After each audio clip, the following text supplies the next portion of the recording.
Una vez que ya tenemos echado a andar nuestro proyecto y está funcionando en una primera etapa todo lo básico, es momento para incluir un sistema de control de versiones. Y esto es lo que haremos en esta sesión. Sistema de control de versiones con Git. Comenzamos. Let's go.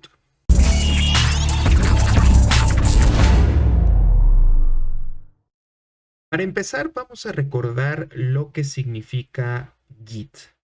Git es básicamente un sistema de control de versiones distribuido. Fue creado por Linus Torvalds para el kernel de Linux. Pero exactamente, ¿qué es un sistema de control de versiones distribuidos? Vamos a definir Git en cuanto a lo que puede hacer. Básicamente, Git puede controlar versiones de proyectos de software, llevar el control del trabajo colaborativo de un equipo de trabajo, te permite crear proyectos en ramas que posteriormente se pueden unir a una rama principal, permite también el desplegado de aplicaciones web en la nube y te permite descargar y también probar muchos otros software simplemente clonándolos, clonar otros proyectos que estén en la nube. La mejor forma de describir a Git es con esta ilustración que vemos en el sitio oficial de Git. En esta podemos ver una serie de documentos que siguen una línea de tiempo, esta naranja que ven ustedes aquí. Y posteriormente, en algunos puntos, parece ser que se ramifica esa línea naranja, por ejemplo, en una línea azul, donde posteriormente se une a la línea naranja, pero de esa ramificación azul surge otra ramificación dorada que tiene a su vez otro punto y al final se termina uniendo más adelante a la línea naranja. Esto básicamente lo que significa son líneas de tiempo, las líneas de tiempo que van ocurriendo en un documento y que nosotros podemos sacar ramificaciones o líneas de tiempo adicionales en donde cada línea de tiempo va a tener una modificación diferente. Git nos sirve para esto y para muchas cosas más. En nuestro caso nos va a permitir llevar un control de versiones para nuestro proyecto, crear subversiones, por ejemplo, si nosotros tenemos dos alternativas, una en donde queremos ocupar una tecnología y otra en donde queremos ocupar otra tecnología, podemos crear dos líneas de tiempo diferentes y cada una de ellas trabajarse y explorarse y a lo mejor desecharse en un futuro y la otra fusionarse a la línea de tiempo principal. Básicamente eso es lo que nos permite hacer Git, crear puntos de restauración en el tiempo. Ahora, lo que vamos a hacer es aplicar esto de Git en nuestro proyecto.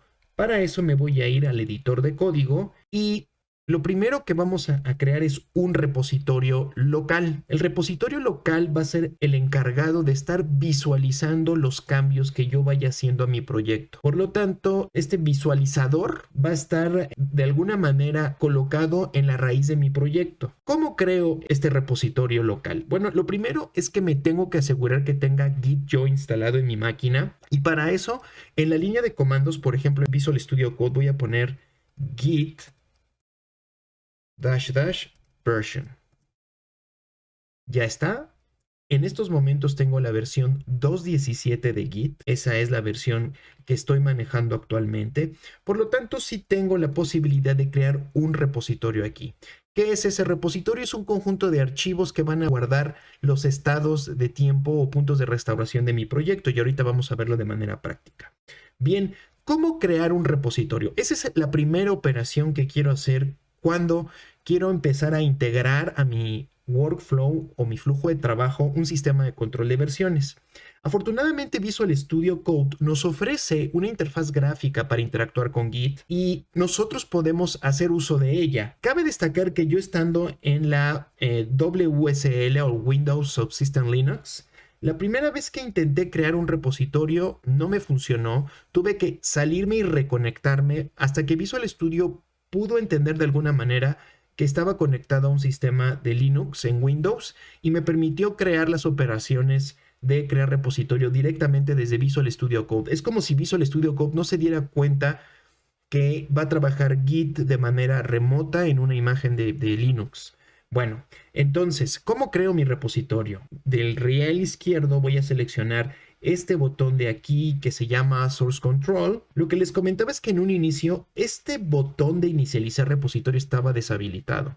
Esta es una manera en que yo puedo inicializar mi repositorio de manera gráfica utilizando Visual Studio Code. Pero no necesariamente tengo que usar las herramientas que Visual Studio Code tiene para mí. Git tiene una suerte de Command Line Interface o CLI o CLI que me permite realizar todas las operaciones que podría hacer en un entorno gráfico pero en una línea de comandos. Entonces aquí la idea es que podamos experimentar tanto el crear el repositorio utilizando el ambiente gráfico como crear el repositorio de manera local. Primero vamos a hacerlo utilizando Visual Studio Code. Lo único que yo tengo que hacer es irme acá y darle inicializar repositorio.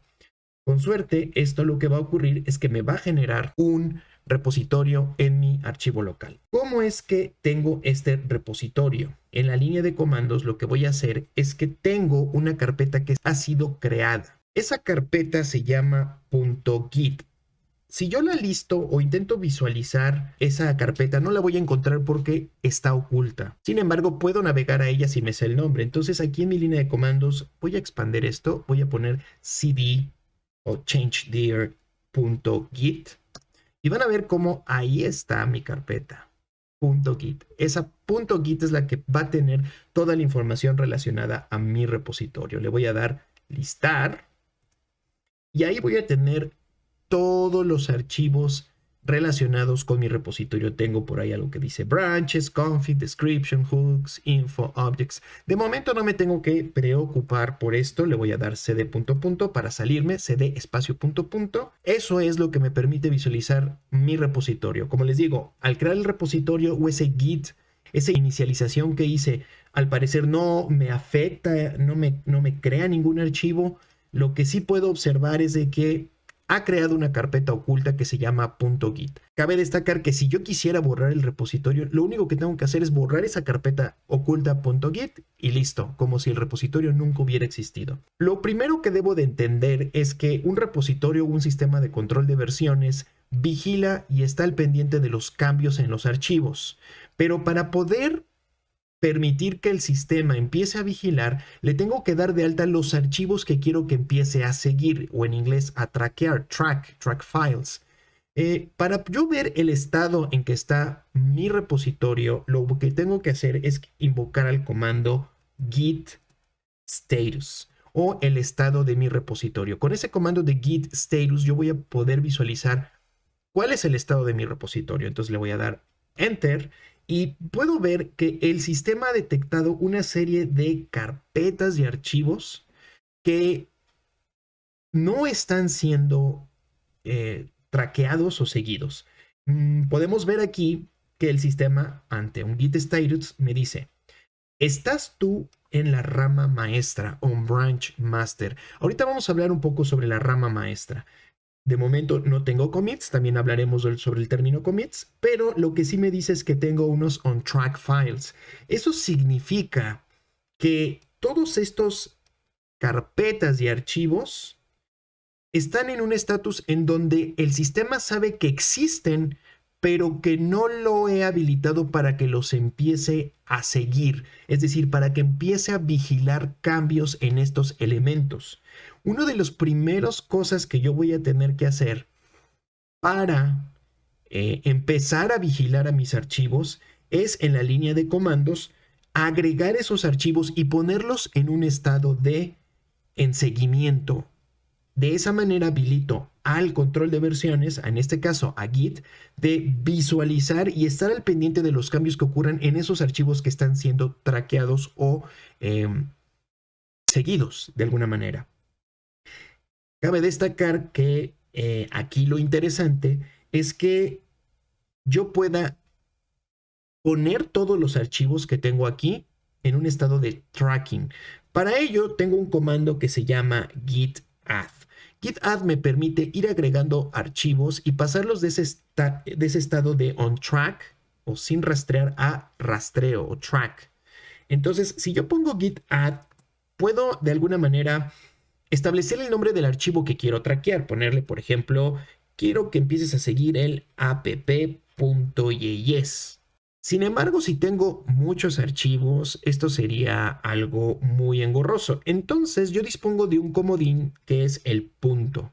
Si yo coloco esta instrucción git add punto, voy a poner todos estos archivos en estado de tracking. Es decir, que Git va a estar al pendiente de los cambios que tengan estos archivos. Ahora, antes de irme con eso, quiero que ustedes visualicen que de momento Git está al pendiente de todos los archivos que tengo en el proyecto. De hecho, una forma de ver esto es que Visual Studio Code del lado izquierdo me está retroalimentando sobre cuántos archivos ha visto nuevos y que están sin traquear. Está viendo 681 archivos. Aquí los puedo ver. Si yo le pongo aquí si me voy a esta pestaña y aquí yo puedo ver los changes, tengo 681. Son muchos. Vean que al final todos están en un estado de U. Tienen aquí una etiqueta U de color verde que significa que están on track, sin estar al pendiente Git de seguir esos cambios. Por lo tanto, una cosa importante que hay que hacer para que Git empiece a revisar esos cambios es empezar a seguir o a etiquetar en modo track esos cambios. Yo, ¿qué no quiero seguir? Esto es bien importante a la hora de configurar un repositorio. Generalmente yo no quiero estar al pendiente o quiero configurar a Git para que esté al pendiente de todos los cambios en mi sistema.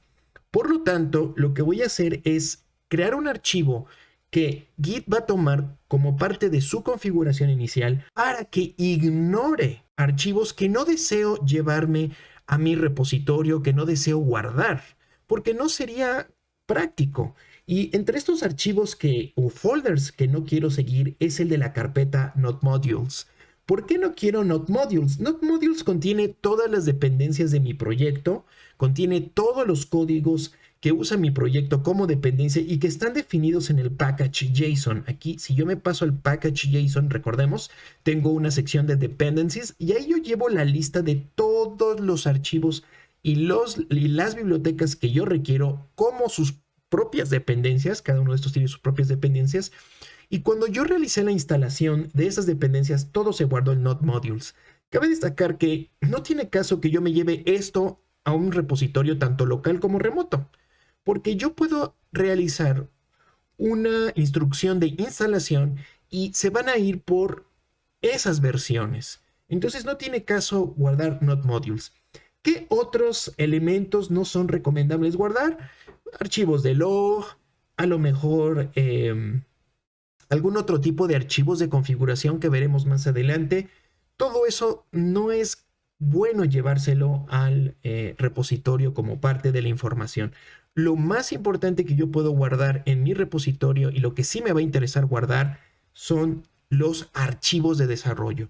Entonces, una de las primeras cosas que voy a hacer es hacer un archivo, crear un archivo que se llame gitignore. Entonces, me voy a pasar aquí al área del Explorer en mi proyecto raíz y voy a colocar aquí New File y le voy a poner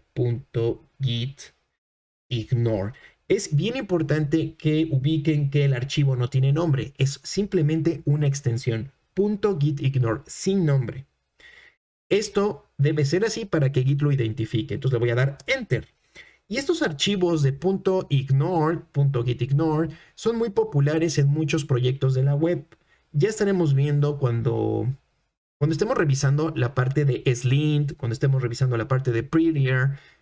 También va a haber archivos homólogos a Ignore, que se llamen ESLint-ignore, Prettier-ignore, como gitignore. Tenemos estos de Ignore y siempre son .ignore.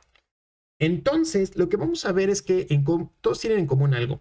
Podemos crear comentarios dentro de nuestro archivo ignore y lo que voy a hacer aquí es poner un comentario. Para eso seleccionamos el signo hashtag o el hash y lo que voy a hacer es que voy a colocar aquí ignorando lo que deseo ignorar, ignorando las dependencias. Aquí está. Y lo único que tengo que colocar es el nombre de la carpeta que quiero ignorar. Voy a poner node_modules.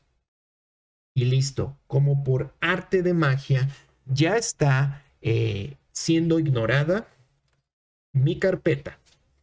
Noten que han bajado los cambios de 600 a 13. Ya son tan solo 13 cambios y en general son los archivos de desarrollo. Nuevamente, si me paso aquí a la parte de la consola, voy a de nuevo a listar el estado de mi repositorio y noten que originalmente me aparecía un listado con la carpeta Node Modules, pero cuando le doy nuevamente Git Status, ya no me aparece Node Modules. ¿Qué está ocurriendo? Estoy ignorando esa carpeta.